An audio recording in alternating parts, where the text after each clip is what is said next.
Bueno, vamos a dar comienzo, ya dimos espacio a las visitas. Muy buenas tardes y bienvenidos amigos de Latinoamérica y Estados Unidos presentes en esta actividad. Valoramos y agradecemos su presencia en esta nuestra nueva mesa de intercambio profesional. Encuentro que a pedido de muchos de ustedes tenemos el gusto de repetir hoy, por lo que nos encontramos doblemente agradecidos. Bueno, un poco compartirles las reglas del webinar, vamos a tener los micrófonos silenciados. Tenemos previsto el tiempo de finalización en 1 hora aproximadamente, y sobre el final de los expositores haremos las preguntas que consideren convenientes. Dicho esto, queremos comentarles que la Alianza WellBeingGo agradece muy especialmente a todas las empresas que nos están acompañando con su presencia de marca en este evento, como AM Intense, Estados Unidos y México, Byton Group, Mundo Management, Medicina Integral y Salud, Now Bienestar, y Belda y Asociados, Soluciones en Cambio Organizacional para Argentina, Colombia y Costa Rica, Educon y ACOSET de Colombia. A todos y a cada una de ellas, muchísimas gracias. La propuesta de valor de WellBeingGo consiste en facilitar y administrar procesos de transición organizacional mediante la aplicación de soluciones orientadas a fortalecer culturas corporativas, desarrollar liderazgos ágiles, administrar el estrés y promover climas laborales orientados a la necesaria resiliencia y productividad.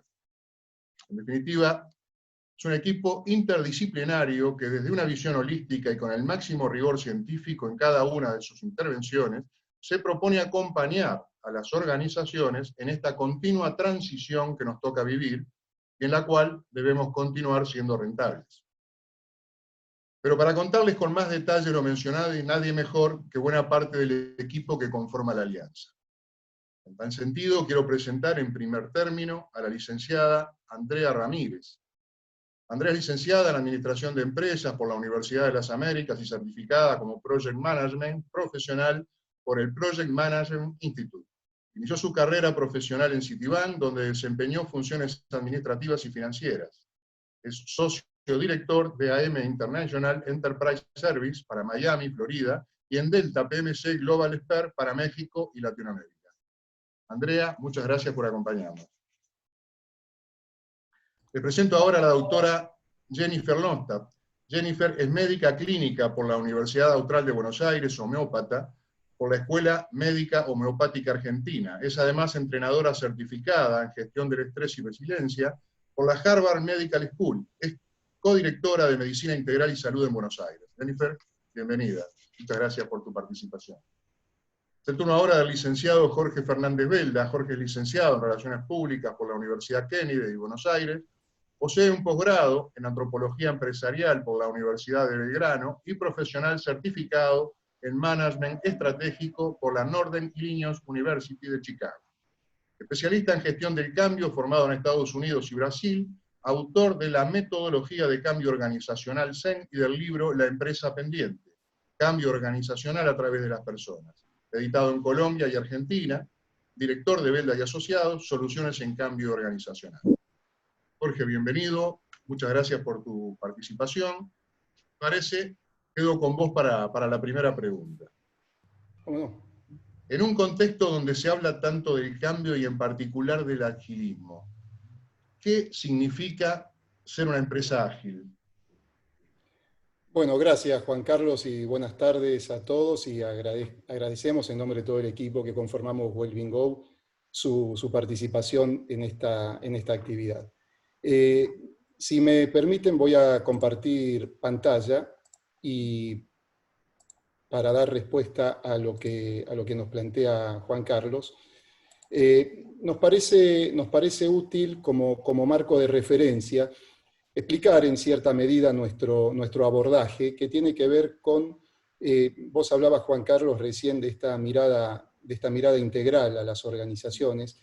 Nosotros creemos que en estos momentos hay quienes lo llaman crisis, yo personalmente creo que es una ruptura paradigmática en modelos de gestión muy pronunciada. Creo que es muy importante que las organizaciones no solamente sepan, sino que reconsideren cuál es su punto de partida.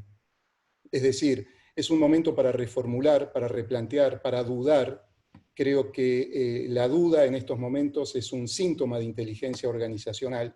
Entonces nosotros ayudamos a las organizaciones a generar un diagnóstico situacional, porque nada mejor que reconocer dónde uno está parado actualmente, que tal vez creemos sea uno de los primeros actos de transformación, el reconocer dónde uno está. A partir de acá estaremos en condiciones de establecer brechas situacionales entre donde estoy y donde mi modelo de negocios pretende llevarme como organización. Entonces, nada mejor que determinar brechas, pero convertirlas rápidamente en objetivos de negocios a través de distintas intervenciones muy puntuales y muy específicas.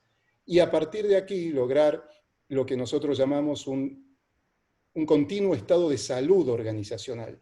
Esto es, analizar la cultura organizacional, algo con lo que necesariamente hay que meterse y cada vez más, cuál es el propósito organizacional, responder a preguntas que uno a priori las califica como de sencilla respuesta, pero tal vez más que nunca hay que preguntarse sobre cuál es mi organización, qué es mi organización, qué es un cliente, cuál es mi propósito, mi cultura representa mi modelo de negocios, es decir, preguntas que en gran parte nos lleven a reformularnos, ¿no? Tanto eso como determinadas estructuras, procesos. Creemos también que es momento de, antes de generar liderazgos efectivos, pensar en autoliderazgo. Siempre decimos que la persona más difícil de liderar es uno mismo, entonces, cómo mis emociones, cómo mi estilo personal puede impactar a la hora de liderar procesos de transformación, como en gran parte este momento así lo requiere. La gestión del estrés, la ansiedad, la incertidumbre que esto genera, que esta situación genera necesariamente, se va a ver reflejada en indicadores de estrés, que seguramente Jennifer luego nos va a profundizar. La resiliencia, palabra de la cual tanto se habla, y también vamos a comentar un poco entre todos cómo desde el punto de vista organizacional habría que implementarla, y naturalmente enfocado y con foco continuo hacia lo que es la productividad de las personas y de los equipos, dado que las organizaciones tienen necesariamente que seguir siendo rentables. Entonces, a partir de ahí, hoy también se habla mucho de agilidad organizacional. Creemos que el concepto, si me permitís, primero diría que no entendemos por agilidad. Agilidad no necesariamente es rapidez, no necesariamente es tomar decisiones a caballo de la acción. Agilidad es contar con estructuras, con liderazgos y con metodologías de gestión flexibles. Como ponemos ahí, es un proceso, dado que en cierta medida me animaría a decir que es un proceso organizacional evolutivo, que se sabe o debería saberse cuándo empieza, pero no necesariamente cuándo finaliza, que está orientado a maximizar no solamente la experiencia del cliente externo, sino y fundamentalmente la experiencia del cliente interno, es decir, cómo fidelizar cada vez más nuestros talentos. Y en función de lo que es nuestra práctica, estas intervenciones resultan efectivas, es decir, con impacto en el negocio, en la medida que haya compromiso de los número uno. Si los número uno toman esto como una moda, probablemente vayan al fracaso este tipo de proyectos, este tipo de procesos. Entonces, hay aspectos y hay proyectos que no se delegan. Uno de ellos es la transformación. Incorporar el error como parte del proceso creemos que es absolutamente clave también. Hay palabras que tienen mala prensa dentro de lo que son las organizaciones. Siempre nos han educado como que el error te condena, y creemos que en estos momentos precisamente el error debe ser capitalizado como fuente de aprendizaje organizacional. También vamos a hablar un poquito de este tema. Es fundamental gestionar la diversidad. Estos momentos de ambigüedad necesita de lo multifocal, de lo multidisciplinario, de lo multisistémico. Entonces los liderazgos deben estar orientados cada vez más a aceptar esta diversidad y estos diferentes puntos de vista. El aprendizaje debe ser compartido, indudablemente. El aprendizaje, de nada sirve tener poca gente que sepa mucho de algo en las organizaciones, crear esos archipiélagos de conocimiento, si realmente ese aprendizaje no se comparte. Y como decíamos anteriormente, meterse con la cultura. Nadie mejor que los líderes para moldear y para trabajar determinados componentes de la cultura en estos momentos, Juan Carlos. Muchas gracias, Jorge. Ahora una pregunta para Andrea. Jorge mencionaba agilidad organizacional, empresas ágil. ¿Qué es una metodología ágil? Bueno, en primera instancia debemos comprender lo que es una metodología ágil. Bueno, más que nada el concepto ágil. El concepto ágil nació hace más de 10 años en la industria de desarrollo del software, cuando las compañías del sector comprendieron que la forma tradicional de trabajo retrasaba mucho la entrega del producto final. Ahora se trata de una metodología viva. Todo esto ha cambiado y ha ido evolucionando con la capacidad de irlo adaptando a necesidades propias de la empresa, de trabajo, de los proyectos, de acuerdo a cada momento. Y entonces existen pues varios enfoques e inclusive también existen certificaciones en todo lo que viene siendo la parte ágil, la mayor parte más enfocados a la parte de sistemas, por decir, está el famoso Scrum, que es una manera de ser ágil que inició utilizándose en el desarrollo ágil de software y se utiliza realmente en el estudio de gestión de equipos. Existe también el Agile Certified Practitioner, que es del Project Management Institute. Existe Kanban, Sprint, Extreme Programming, Lean, Manifiesto. O sea, realmente por nombrar algunas, son algunos enfoques que algunos inclusive tienen certificaciones. Pero al hablar de ágil, si podemos pasar a la siguiente slide, al hablar de ágil, pues nos estamos refiriendo realmente a un conjunto de valores y de principios a seguir que para evitar que surjan típicos problemas en el desarrollo del trabajo. Y después de ir analizando todos los requerimientos de un proyecto o las necesidades de negocio, se genera una forma de trabajar y de organizarse de manera rápida a lo que ahora pues realmente se va denominando como una metodología. Entonces, esta metodología ágil realmente es la adecuación de emplear equipos multidisciplinarios que trabajen juntos y que durante todo el proceso puedan priorizar cuáles son las necesidades del cliente o del proyecto, con el objetivo de obviamente de tener una entrega rápida, entrega frecuente, ya sea del producto o servicio, y es exactamente lo que el cliente está demandando. O sea, realmente lo que buscamos es ser ágil, pero no nada más se trata de ser rápido, bueno, porque lo podemos pensar que la palabra ágil es ser rápido. Se trata de ser ágil, pero con base a principios, con base a valores, a metodologías que nos ayuden a nosotros a ir trabajando. Y en el concepto de ágil, pues si lo vemos nosotros dentro de la lámina que estoy mostrando, pues realmente se trata de una mejora continua. Tienes un product owner, una persona que es el propietario de ya sea del proyecto, de tu servicio, y vas haciendo trabajos que muchas veces dentro de esta metodología ágil se conocen como sprints, y lo vas haciendo de manera continua, de manera que vas entregando o completando, ya sea, vamos a ponerlo, tareas, hay quienes le llaman sprint, y lo vas entregando en poco tiempo, vas viendo resultados al poco tiempo. En un proyecto generalmente decimos, ay, bueno, el primer entregable va a tardar 3 meses. Sí, pero ese entregable que tienes tú que entregar en 3 meses, puedes ir viendo avances. Y ese concepto ágil, pues realmente, a pesar de que apareció de la mano de los gigantes del software, pues a final de cuentas son las nuevas necesidades que el mundo tiene en la parte de negocios y son aplicables a cualquier sector, a cualquier empresa. Y entonces realmente esa metodología ágil, pues la contemplamos nosotros, la vemos como un orden, como técnicas y herramientas que lo que estamos buscando a final de cuentas es tener un buen resultado en nuestro producto, en nuestro servicio, en nuestro proyecto.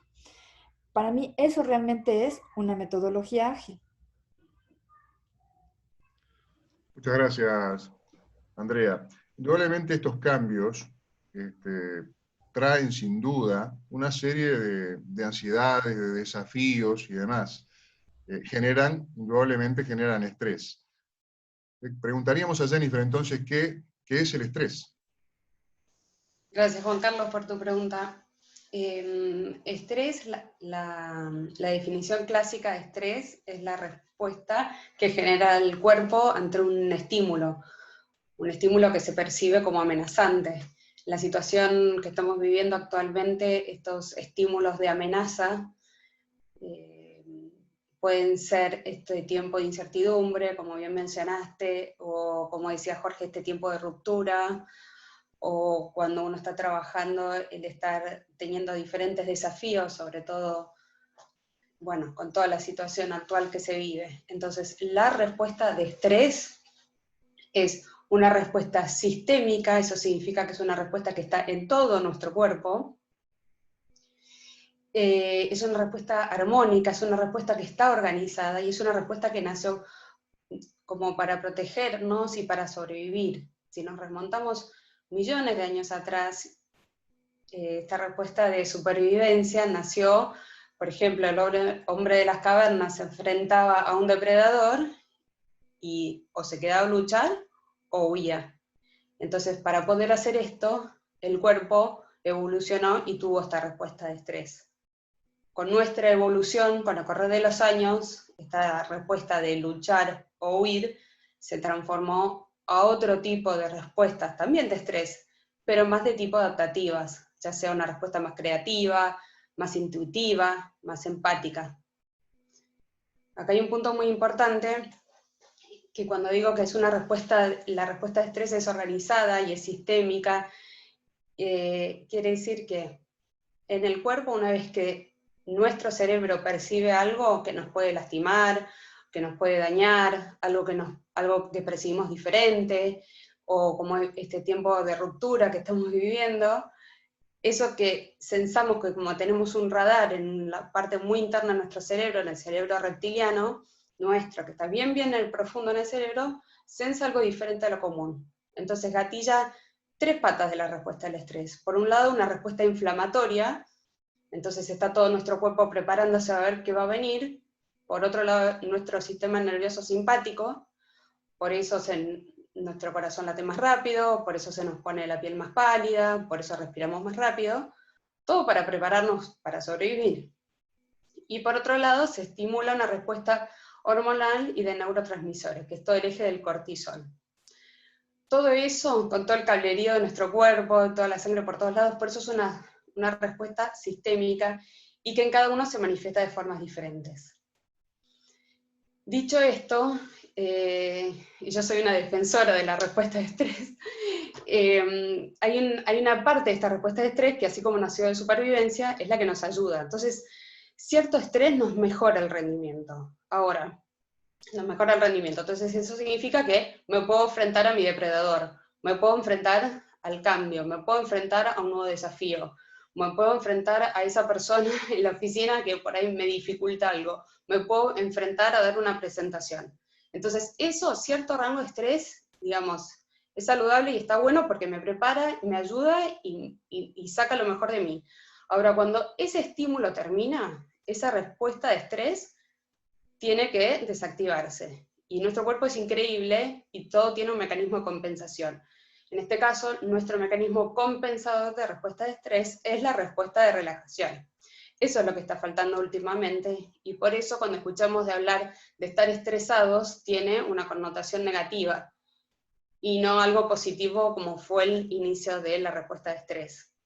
Cuando la respuesta de estrés en nuestro cuerpo es excesiva y es constante y no se desactiva, o sea que no tiene esa respuesta compensadora de relajación, es cuando empiezan a manifestarse, o pueden manifestarse en nuestro cuerpo, o en la forma en que nos relacionamos, diferentes manifestaciones. Por ejemplo, aquellos que les duele la cabeza, aquellos que les duele la espalda, aquellos que están muy irritables, aquellos que empiezan a comer por de más o por de menos. Esos son manifestaciones de estrés crónico.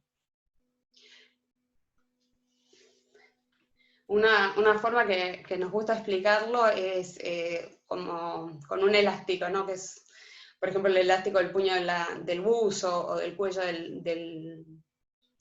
o el cinturón, ¿no? Entonces, cuando uno usa un elástico, hay cierta tensión que le puede ejercer, y ese elástico, si yo lo estiro, un poco funciona, rinde, cumple su efecto, su función.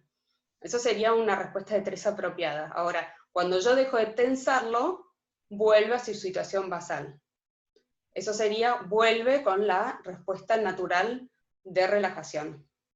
Ahora, si ese elástico yo lo estiro en el tiempo, y lo hago continuo, y no tiene su respuesta compensadora de relajación, eventualmente y puede empezar a fallar, y puede empezar a aflojarse.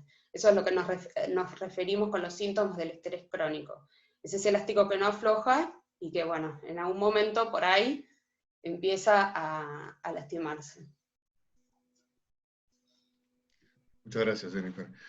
Jorge, volviendo un poco al tema del agilismo, con los aportes que nos fueron compartiendo, la pregunta sería: ¿qué aspectos deberían empezar hoy a revisar las organizaciones para transitar este camino hacia el agilismo? Nosotros creemos que básicamente hay tres aspectos que están íntimamente y tomando una palabra de Jennifer, sistémicamente vinculados, ¿no? Que se los vamos a mostrar en esta presentación. Uno de ellos tiene que ver con lo que es la cultura ágil. Como dijimos anteriormente, es fundamental que hoy por hoy los liderazgos estén orientados a revisar aspectos que tienen que ver con la cultura organizativa. Esto es, muchas veces se cuestiona. Yo me acuerdo cuando estudiaba en la universidad, que vas a saber por qué asociaba cultura con la reina Isabel de Inglaterra, esa señora mayor, grande, lejana, impenetrable. Vas a saber por qué. Y cuando empezás a ejercer la práctica profesional, te das cuenta que la cultura debe ser, lejos de eso, debe ser esculpida, debe ser moldeada. Cuando personalmente me toca ir a organizaciones donde todavía se escucha, no, mejor con esto no meterse, esto es un tema cultural, a mí me da un poco de terror, porque precisamente es en estos momentos, insisto con la palabra de ruptura, donde todo está por hacer y donde todo está por escribirse, donde hay que poner a prueba determinados elementos que son componentes de la cultura. Yo creo que llegó el momento que las organizaciones hagan cosas que a priori la aterran, porque de esa manera se va a dar cuenta la organización de qué materia está hecha. Y creo que este es sin duda el momento. Entonces, el núcleo de esta transformación tiene que ver con empezar a revisar cuáles son esos factores culturales y cuán vinculados están con la estrategia. Un gran pensador del management decía que la cultura se come a la estrategia en el desayuno. Esto quiere decir que yo puedo formular las mejores estrategias, los mejores planes, las mejores ideas, implementar las nuevas metodologías, pero si la cultura organizacional no las resiste, es posible que vayan al fracaso. Y si no al fracaso, por lo menos a la sensación de que la gente hace las cosas porque las tiene que hacer, y no mucho más. Hoy que se habla tanto del engagement, del involucramiento, del compromiso, precisamente tiene que ver con eso. Lograr eso a partir de la revisión de determinados aspectos culturales. Esta cultura, o la revisión, mejor dicho, de esta cultura, nos lleva a pensar también, o nos debería llevar a pensar en liderazgos ágiles. Y liderazgos ágiles, desde nuestro punto de vista, pasa por ejercer liderazgos cercanos.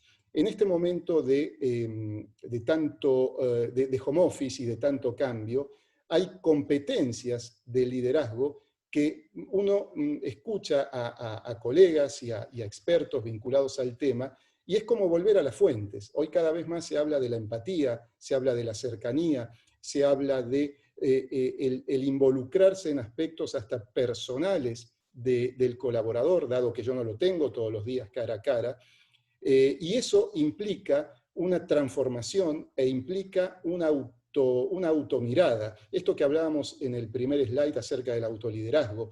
Llegó la hora tal vez de preguntarnos qué aspectos de mis estilos personales, qué aspectos de mis neurosis impactan favorable o desfavorablemente en el vínculo con otros. Y mucho más cuando tengo que ejercer liderazgos a distancia. Asimismo, creemos que hay palabras que deben ser tal vez reconsideradas en este contexto, entre ellas poder. Muchas organizaciones, o muchos líderes, mejor dicho, basan su poder en la cercanía, en tener a gente cercana trabajando en una oficina. Hoy, a raíz de la situación actual del COVID-19, eso no es así. Entonces, ¿en qué basarán su poder? Entonces, hay palabras como poder, como control, que necesariamente tienen que ser revisadas, y para ser revisadas tienen que responder a una cultura y tienen que responder a un tipo de liderazgo diferente.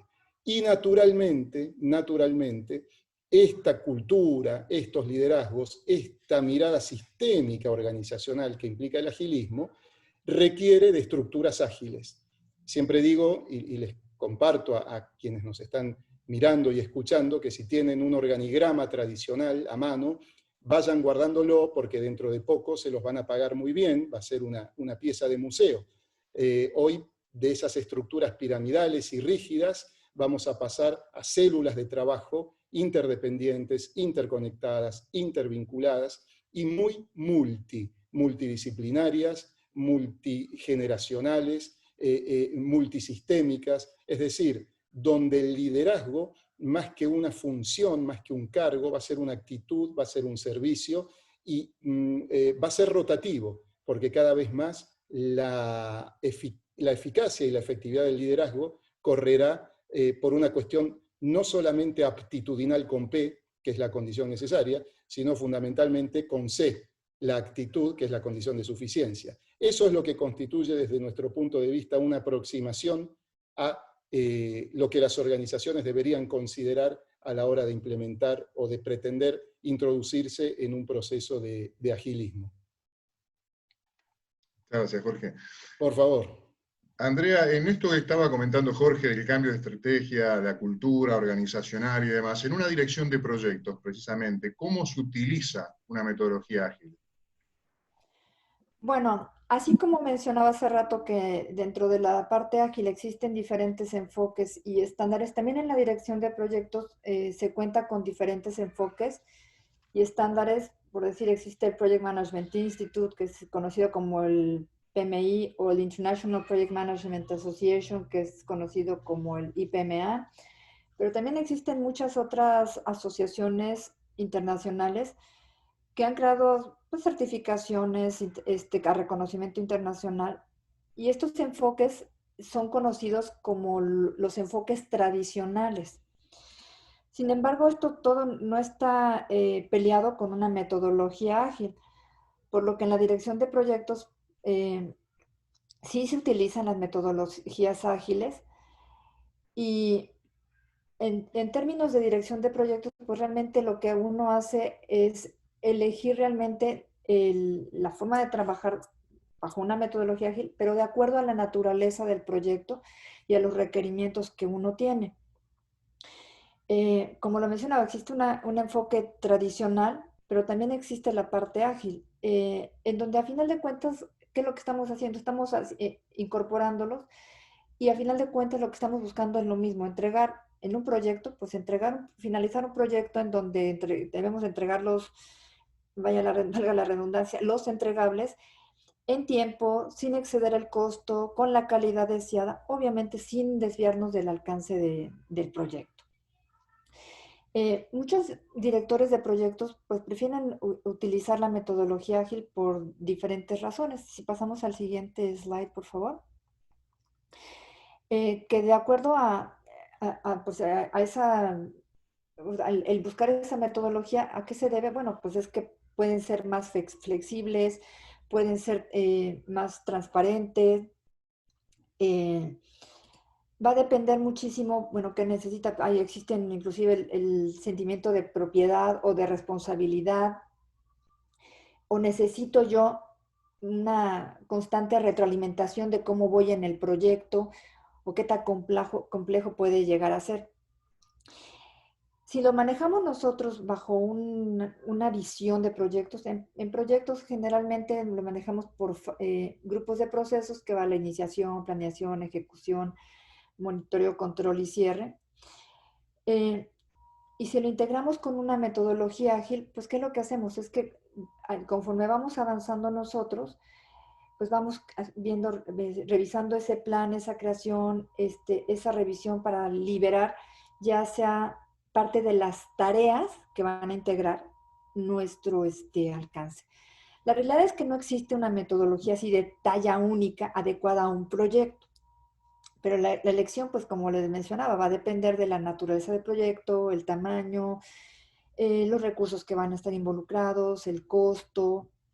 La verdad, y lo importante es que sepamos utilizar esa metodología ágil para los negocios eh, y saber cómo lo vamos a adaptar. Realmente el reto, podemos hablar de muchas de la metodología ágil, pero el reto de la metodología ágil, lo que nosotros estamos buscando también como organización, es ser capaces de adaptar una metodología ágil de acuerdo sobre la marcha a las necesidades que tiene el mercado, las que tiene la empresa, y para que la empresa, a final de cuentas, utilice y pueda dar un buen papel, pueda dar un buen servicio, pueda dar un buen producto, y su imagen, pues mejore, suba o lo siga manteniendo como líder dentro del mercado. Muchas gracias, Andrea. Jennifer, retomando un poquito el tema del estrés que estabas mencionando, veníamos migrando desde, siempre hablando, antes de esta interrupción, del tema de pasarnos de jefe a líderes. Los equipos necesitaban esto. ¿Cómo ves, digamos, el impacto que tiene la productividad de las personas, la no administración del estrés en su equipo de trabajo? Gracias, Juan Carlos. Hace un rato Andrea dijo que esta metodología ágil es una metodología viva, y me gusta mucho la expresión porque, bueno, lógicamente los equipos están armados por personas y para mí son la prioridad. ¿Qué tiene que ver con la productividad? A mí esta foto es un barco que estuvo acá un tiempo en Buenos Aires, bueno, y conozco varios de los tripulantes. Es un equipazo, ahí los vemos cada uno ocupados con un rol diferente, no se superponen entre ellos, saben a dónde quieren llegar, el rol del líder está. Mi hermano que me pasó la foto, no le quise preguntar quién era el capitán a propósito, porque yo sé que el líder está ahí, metido, como me decía Jorge, metido con el resto del equipo, pero bueno, trabajando a la par, ¿no? Cada uno con sus roles, también como decía Andrea, cada uno adaptándose a las diferentes circunstancias que vienen alrededor.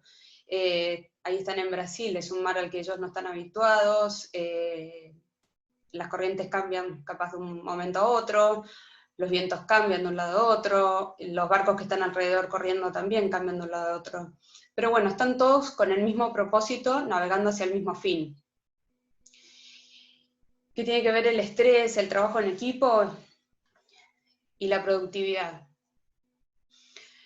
Lo cierto es que si uno imagina este equipo, está adaptado, es resiliente con las condiciones que están alrededor, o sea, es decir, se adapta. Pero, ¿qué pasa, por ejemplo? Imaginémonos que uno de los tripulantes, en esa curva que yo mostré de curva de rendimiento de estrés, no tiene su respuesta compensadora, o su respuesta de estrés está muy estirada en el tiempo, y de repente o está con un dolor terrible estomacal, o está con un dolor terrible de cabeza, y no puede dar su máximo rendimiento en ese momento. Ese barco probablemente llegue a destino, pero bueno, llegará con otros tiempos en relación a sus competidores. En un equipo de trabajo, eso evidentemente afecta al resto del equipo. Cuando alguien en el trabajo con un exceso de esa respuesta al estrés, ese estrés continuo, crónico e intenso, lógicamente afecta al resto del equipo. Y ahí es cuando empieza a caer la productividad. A ver, si me pasas, Jorge, por favor. Gracias. Hay diferentes, el estrés en las instituciones es costoso porque baja la productividad, pero sobre todo es costoso también porque tiene que ver con las personas, ¿no? Entonces, en estas metodologías que están tan enfocadas en el desarrollo de las personas, en el trabajo en el equipo, en aceptar que el error es posible y es una forma de aprender también. Lógicamente también tiene que ser rentable, y estas son cifras del Instituto de Seguridad y Trabajo del Reino Unido. Estas son las de 2019, que muestra que más de la mitad de las personas que van a trabajar tienen síntomas relacionados al estrés crónico. Creo que esta es una cifra que más o menos uno las puede calcular también de 10 personas que van a la oficina o 10 personas con las que uno trabaja y puede detectar. Yo creo que en realidad es un poco más cercano al 70%.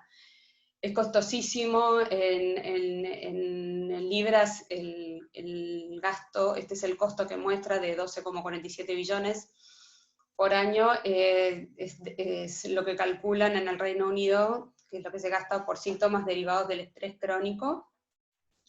Acá también ellos lo unen con ansiedad, que también, bueno, es un síntoma de estrés crónico, pero bueno.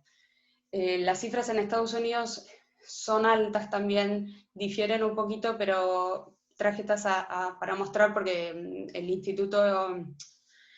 el Departamento de Salud y Trabajo en el Reino Unido hace más tiempo que viene constatando esto, y esto viene en aumento, que eso es otro punto importante, no solo las cifras, sino que cada año viene en aumento, o sea, claramente hay que trabajarlo, porque no es algo que se ha mantenido quieto, constante, digamos, es una forma nueva de enfermarse en el trabajo.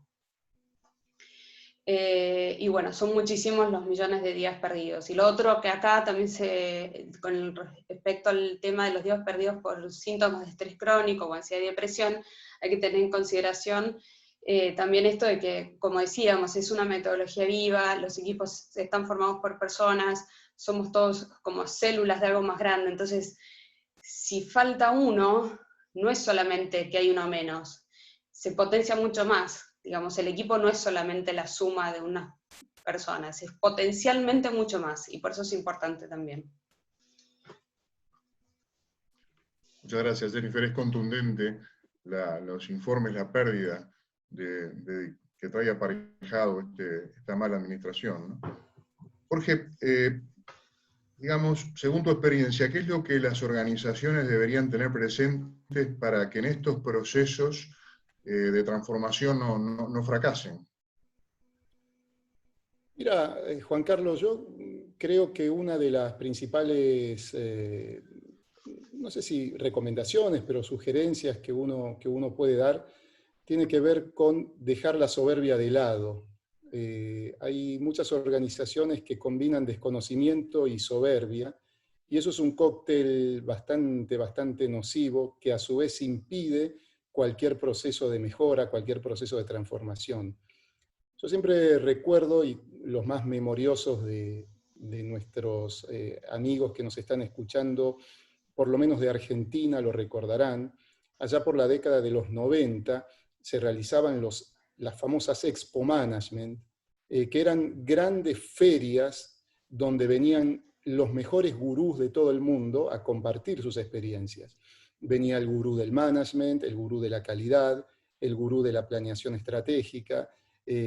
Bueno, y en mi carácter de director de una corporación me tocó asistir a varias de ellas, y en una de esas charlas estaba Phil Crosby, el padre uno de los padres de la calidad total, quien se encontraba al momento de esa charla ya hace varios meses trabajando en la Argentina. Y luego de su charla alguien le preguntó, le dijo, oiga, usted lleva acá 2 meses trabajando, ¿qué puede decir del management argentino? ¿Qué tiene? ¿Qué observa? Y Crosby se tomó unos segundos y dijo, mire, yo acá observo mucho teléfono móvil y muy bonitas secretarias, pero veo poco lado humano del management, veo poca gerencia. En esa sala había 200 personas, ninguno de nosotros, me incluyo naturalmente, se animó a levantar la mano y a decir, oiga, ¿qué quiere decir con eso? ¿Cómo nos pueden ayudar? Porque es importante verlo así en lugar de descalificar. Bueno, creo yo que esa dosis de soberbia mezclada con desconocimiento es uno de los primeros ejercicios de humildad que una organización a través de sus líderes debe realizar. Es decir, debo reconocer que no es que salí mal en la foto, es que yo estoy gordo, o flaco, o feo, o lindo. Entonces, a partir de ahí, empezar a reconocer. Creo que uno de los principales fracasos, si queremos verlo así, tiene que ver con la falta de reconocimiento de dónde estoy. Porque si yo no logro ese autorreconocimiento, todo lo demás son modas. Y lo peor que pueden pasarle a las organizaciones que implementen este tipo de metodologías es creer que es una moda. Porque después es más fácil echarle la culpa a la metodología que a la cultura. Muchas gracias, Jorge. Bueno, lo comentabas un poco al comienzo también, ¿no? El desarmar estas pirámides que con tu recomendación vamos a guardar para venderlo como pieza de museo. Precisamente es un poco la pregunta para Andrea, ¿no? ¿Qué tipo de liderazgo entonces debe usarse para un proyecto?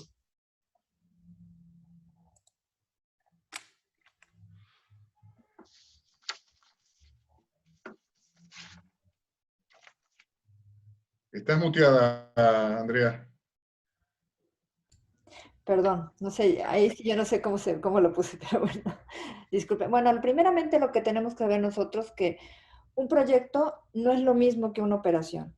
En una operación, pues vamos a manejar el organigrama de la organización, mientras que en un proyecto, pues se genera un organigrama que va a ser temporal. La operación, bueno, es un trabajo que es cíclico y mientras que en el proyecto, pues es un trabajo temporal. ¿Por qué? Porque va a tener un inicio y va a tener un fin. Y entonces esto hace que el liderazgo sea retador.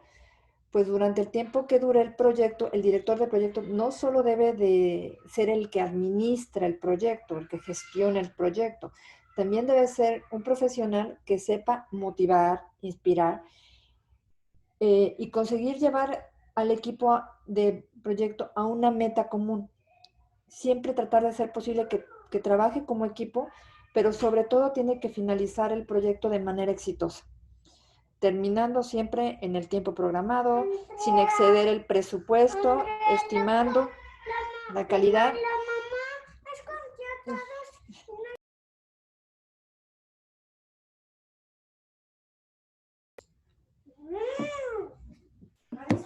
María quiere colaborar también, por supuesto. Sí, por aquí también quieren colaborar en la presentación. Esto es lo bueno que nos trae la tecnología, el hecho de compartir lo que nos pasa habitualmente. Home office en la práctica. Sí, exactamente. Totalmente. Bueno, a mí me dio muchísima risa, ¿no? Entonces decía que realmente como director de proyecto, pues tenemos que tratar de llevar todo esto a una meta común, o sea, en tiempo programado, sin exceder el presupuesto, con ese presupuesto que tenemos ya y una calidad planteada. Este concepto, aunque muchas organizaciones manejamos de manera diferente, PMI lo llama un triángulo de talentos. ¿Por qué? Porque tiene que haber una dirección técnica del proyecto, tienes que tener esa gestión estratégica de negocio y también tiene que existir ese liderazgo.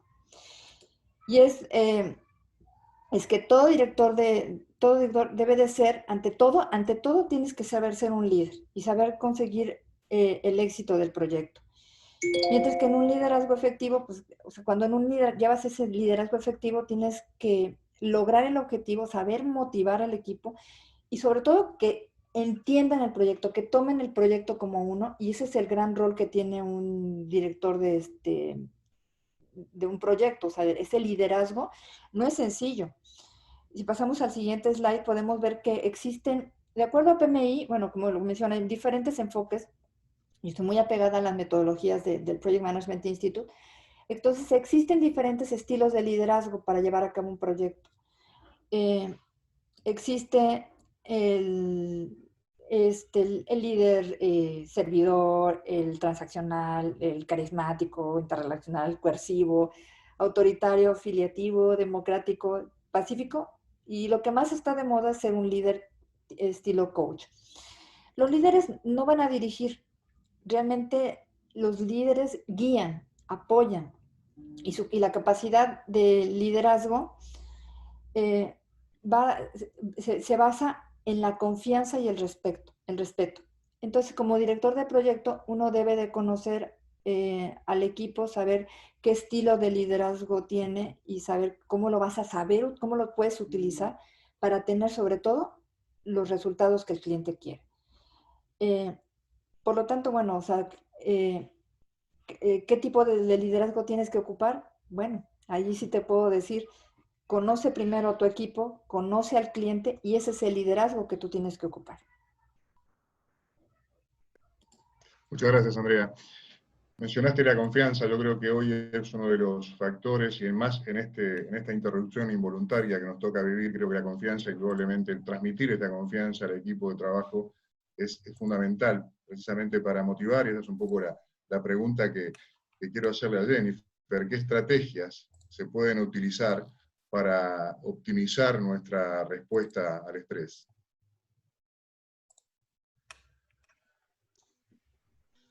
Sin duda estamos viviendo este momento que no sabemos bien para dónde vamos, pero sí podemos saber una cosa, y es que puedo elegir hacer hoy. Entonces, ¿dónde pongo mi foco? ¿De dónde empiezo?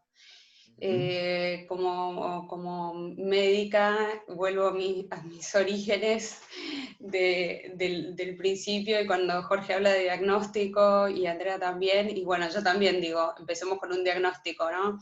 ¿En qué parte del elástico me estoy situando? Estoy en esa parte, estoy con un elástico que se tensa y vuelve a su estado inicial, o sea que tengo una respuesta de estrés apropiada para el estímulo y puedo compensarme y volver a mi pseudo equilibrio basal con mi respuesta compensadora de relajación. O mi diagnóstico es que tal vez mi respuesta de estrés está muy estirada, mi elástico está muy estirado, y empiezo a tener algunos síntomas derivados de esta tensión crónica. Algunos de los síntomas que ya mencioné, muchos se traducen también en cómo nos relacionamos con el resto. Por eso es tan importante en cómo nos relacionamos, cómo nos conectamos. Si bien hoy en día la conexión es a través de pantallas, es una conexión importante, es una conexión igual. Entonces lo primero que podemos hacer hoy es, ¿en qué parte estoy yo? ¿Dónde hago mi foco? ¿Cuál es mi diagnóstico? Y después de ahí empezar a desarrollar diferentes habilidades para volver que ese elástico que se estire, que está buenísimo que se estire porque me rinde, porque me sirve, porque me siento mejor yo, pueda volver a un basal. Nadie quiere ser ese elástico que queda flojito y que no pasa nada, ¿no? O sea, está bueno poder estirarse y volver. Así como cuando uno hace un deporte, o hace una presentación, o nada, hasta cuando pasan cosas lindas en la vida, una mudanza, un trabajo nuevo, está siempre tenemos que tener nuestra forma de compensarnos y volver a ese basal. Eso es lo que tratamos nosotros de, compartir con nuestras diferentes metodologías de trabajo. O sea, primero hacemos el diagnóstico de cómo estamos y cómo llegar para volver ese elástico un poco a que funcione, a que esté en su rango de movimiento útil, pero sobre todo, primero para estar bien nosotros, segundo para rendir mejor, tercero para desarrollar o volver a retomar un cierto tipo de comportamientos y circunstancias que tienen que ver con todo un área de nuestro cerebro que por ahí, si nos quedamos en la respuesta basal y casi automática de estrés, no estamos usando, y estas tienen que ver con la gratitud, con la empatía, con la compasión, con la toma de decisiones racionales, con el comportamiento social entre el resto del equipo. Así que, ¿qué puedo hacer hoy? Puedo hacer foco, puedo hacer el diagnóstico y puedo elegir si estoy en la parte de la elástica estirada, y bueno, si quiero seguir en esa parte elástica o quiero volver a poder rendir un poquito más.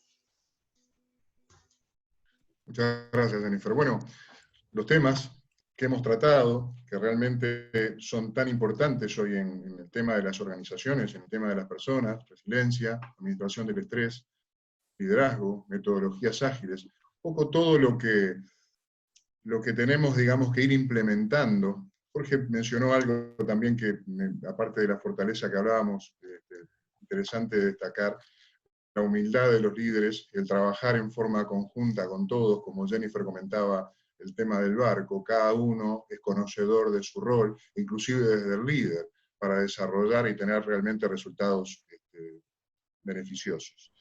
Jorge, si te parece, yo te quería invitar a contarnos un poco sobre los temas de las actividades de formación y para ir haciendo un cierre, y de paso también invitar a las personas que nos están acompañando si hay alguna pregunta para luego ser respondida por el panel. Gracias, Juan Carlos. Sí, a modo tal vez de conclusión, tomo esto que decía Jenny. Me parece que es fundamental que las organizaciones hoy tengan claro cuál es su punto de partida, cuál es su foco, hacia dónde quieren ir. Es un excelente momento para eso. Eso requiere fundamentalmente más que de aptitudes, de actitudes, de valores, de humildad y de saber decir me equivoqué y de saber dudar. La duda es una competencia estratégica hoy por hoy, al igual que la prospectiva, el hecho de no tener la bola de cristal, pero sí ser capaces de analizar y de prever determinados acontecimientos futuros y cómo mi organización debe estar preparada para eso. Estar siempre dispuesta a analizar cuáles son las brechas. Vivimos ya en una no situación de cambios, en una situación de transición continua, donde el tiempo entre sorpresa y sorpresa cada vez es menor. Esta pandemia lo está demostrando. Entonces siempre tenemos que estar preparados a convertir la brecha en oportunidad, para transitar por una organización mucho más sana. Y en ese sentido, desde nuestra alianza, generamos certificaciones internacionales precisamente en Health Management, en salud organizacional, cursos y programas orientados a cómo gestionar el estrés frente a determinadas situaciones de tanta incertidumbre y de tanta duda como la que estamos viviendo, para, como bien decía Jenny, convertirlo en una respuesta positiva y en una respuesta proactiva. Por lo tanto, los invitamos a seguirnos a través de nuestra página de LinkedIn para estar en contacto y ser conocedores de sus necesidades y, por supuesto, dispuestos a ayudarlos desde todo punto de vista. Muchas gracias, Jorge. Tenemos una pregunta que nos hacen los participantes. Si se podría profundizar en cómo funciona el concepto de las células multifuncionales. Todos los que forman parte de la organización deben trabajar en una célula, o puede haber personas que no forman parte de una célula. ¿Puede una persona formar parte de más de una célula? Las dos cosas. Personalmente me ha tocado trabajar en los dos diseños estructurales. Una persona puede formar parte de una célula y no, y hay personas que no forman parte de la célula. Este último grupo de personas, generalmente, por lo menos desde mi experiencia, son personas fuertemente experientes cuyo valor agregado consiste en ejercer un liderazgo orientado a el conocimiento, orientado a ayudar y orientado a colaborar con las células en mecanismos de aprendizaje. Y aquellos que pueden tener la doble función, muchas organizaciones funcionan cada vez más de manera matricial. Lo que siempre recomendamos es que haya un liderazgo que no necesariamente debe ser de una única persona, sino un liderazgo colegiado, un liderazgo compartido, que vea el partido desde un lugar distinto y que ayude a las células a trabajar de manera integrada e, insisto, fundamentalmente de manera interdisciplinaria, porque los equipos de trabajo o trabajar en equipo, desde mi humilde punto de vista, es administrar profesionalmente las diferencias. Entonces, cada vez más se hace imprescindible administrar estas diferencias reconociendo la diversidad más allá de la estructura que se elija para trabajar. Muchas gracias, Jorge. No, de nada. Hablamos del tema del aprendizaje, el aprender, el desaprender, y hablamos de agilidad, o sea que el hacer, el equivocarse rápido para volver, y esto realmente deja el aprendizaje, ¿no? Y en este marco, digamos, hablamos también de resiliencia.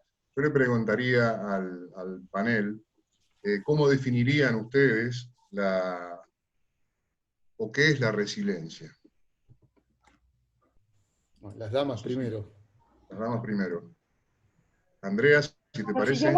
Si yo lo veo desde un aspecto, obviamente yo siempre le doy una visión de negocios. Para mí la resiliencia no es otra cosa más que lo que en la parte de negocios llamamos la administración del cambio.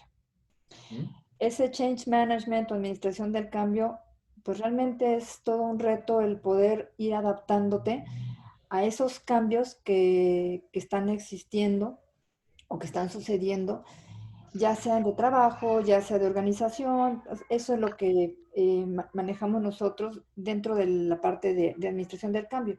Y para eso, pues tienes que seguir todo un proceso. Primero, obviamente, conocer cuáles son los cambios que estás viviendo. Posteriormente, tratar de ver cómo los vas a poder adaptar. Y finalmente, adaptándolos, ya sea con entrenamiento, ya sea con lanzarte al ruedo e irte adaptando al mismo cambio, para finalmente poder sobrepasar ese cambio y vivirlo, y sacarle todo lo mejor que se pueda. Yo lo diría como al estilo mexicano, sacarle el mayor jugo posible para poder saborearlo después. Muchas gracias, Andrea. Jennifer. Sí, gracias. Es muy buena la pregunta. Desde el punto de vista es como dice Andrea, la resiliencia es adaptarse. En los negocios uno se adapta de una forma y uno es persona, y en la vida también se tiene que adaptar a diferentes circunstancias. Entonces, cuando uno habla de administración del estrés o manejo del estrés o gestión del estrés y resiliencia, nos referimos justamente a cómo nos posicionamos frente a un cambio, frente a una transición, frente a un estímulo que yo percibo que me puede hacer mal. Entonces, cuando uno dice, bueno, ¿cómo puedo adaptarme yo a esto diferente? Un ejemplo muy, muy cotidiano es cuando uno va al supermercado y dice, me cambio de fila porque seguro que la otra fila es más rápido. Y cuando uno se cambia, la fila esa va más lento y uno dice, ay, siempre que vengo al supermercado me pongo en la fila más lenta. Bueno, en realidad es así siempre, entonces uno pensando dice, bueno, es siempre así, puedo cambiar mi forma de percibir las amenazas. Entonces, con un ejemplo tan cotidiano, en realidad mi cuerpo, mi mente, se adaptan de diferentes maneras a diferentes circunstancias. Uno es un ejemplo muy básico como el que di, otro puede ser la situación que estamos viendo ahora, que de hecho todos en mayor o en menor medida nos hemos ido adaptando. De hecho, ahora estamos dando un webinar virtual y eso tiene que ver con la adaptación, tiene que ver con la resiliencia. Muchas gracias, Jennifer. Jorge. Bueno, estas son las desventajas de ser último, digamos, poco para agregar. Pero en mi opinión, la resiliencia es, a nivel organizacional, es la capacidad de aprender haciendo, digamos, ¿no? El learning by doing. Creo que estamos en una época donde cada vez más tenemos que animarnos a hacer, y el hacer implica, como dijimos anteriormente, error. Pero el error es a su vez fuente, o debería ser, fuente de aprendizaje. Entonces, las organizaciones resilientes son, desde mi humilde opinión, aquellas que son capaces de equivocarse y lograr resultados, o cuyos resultados sean la consecuencia de sus errores. Es una combinación, desde mi punto de vista, absolutamente íntima, ¿no? El aprendizaje y el error son como dos caras de una misma moneda. Y eso habla de una organización resiliente, aquella que se permite equivocarse, aquella que se permite, o que permite dudar de determinadas situaciones y de determinados contextos. Muchas gracias, Jorge. Bueno, estamos llegando al final. Realmente se pasó muy rápido todo, los conceptos vertidos sumamente esclarecedores. Sí. Te escucho, Jennifer. Ay, me quedé pensando un poco en lo que decían los dos, no sé si tengo tiempo, Juan Carlos, un minuto, dos. Sí, por supuesto.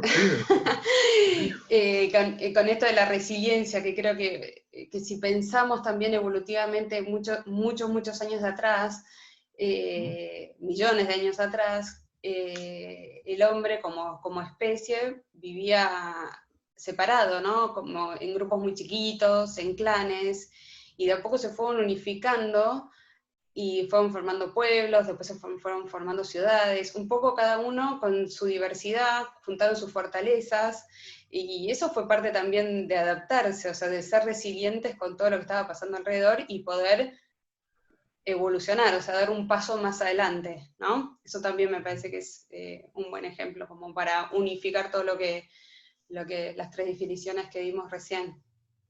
Totalmente, muchas gracias. Jorge, yo te invito, ya prácticamente como decíamos, llegando al final, lo que quería era transmitirles algunas de las comunicaciones a través del chat, fundamentalmente lo que han planteado, es el agradecimiento, realmente sumamente esclarecedores los temas. Obviamente agradecer la participación de Andrea, Jennifer y Jorge. Han sido realmente muy productivos estos comentarios y es lo que creo que tenemos que trabajar mucho en las organizaciones para este cambio que demanda toda esta transformación. Agradecer a quienes nos han acompañado, que han participado con nosotros, que nos han escrito, y los mantendremos informados de nuestras próximas actividades vinculadas con cursos abiertos en Company y nuevos webinars, para tratar estos y otros interesantes temas tan ligados a la realidad que nos toca vivir. Los invitamos también a seguirnos en nuestra página de LinkedIn, Wellbeing Go, para precisamente tenerlos noticiados de todos los cursos y las capacitaciones y lo que estábamos comentando. Muchísimas gracias a todos por la participación y especialmente a los destacados panelistas que nos acompañaron. Y bueno, los mantendremos informados de otros eventos que vamos a realizar próximamente. Muchas gracias a todos y buenas tardes. Muchas gracias. Buenas tardes. Hasta luego.